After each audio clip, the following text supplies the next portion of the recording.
با نام خدا، یاد خدا. سلام دوستان عزیز، من حکیمی هستم از فرانسه. خوش آمدید به برنامه نوبتی دیگری ما. خدا کنه در هر گوشه دنیا باشید. پیش از همه صحت و سلامت و دور تشویش های روزگار.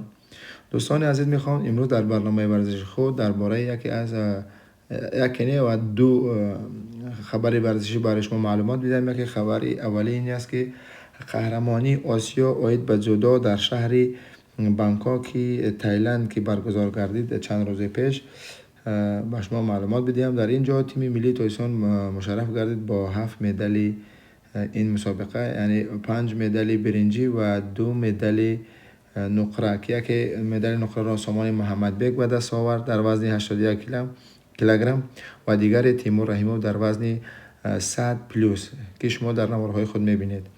و این هم برگشت تیم ملی تاجیکستان از شهر بانکوک تایلند میباشد در فرودگاه بین المللی شهر دوشنبه و مردم و تمام دسترکاران این تیم را پیشواز گرفتند و با تنتنه با شکوه آنها را با گل و گلدسته ها تبریک و تحسین گفتند.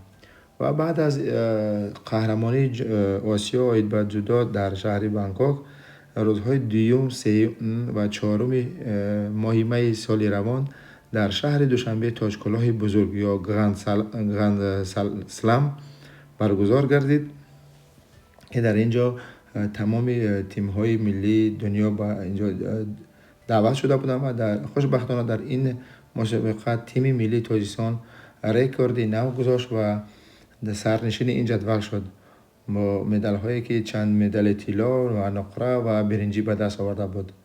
و پیش از آن که بریم با هم تماشا کنیم این رقابت ها رو، دوستان عزیز نگفته نماند که در این 3 روزه که در شهر دوشنبه برگزار گردید، خیلی هم با یک شکوه و شهامت زیبا این جشن یا این مسابقه برگزار گردید و بریم با هم چندین لحظه های خوب این رقابت ها را تماشا کنیم.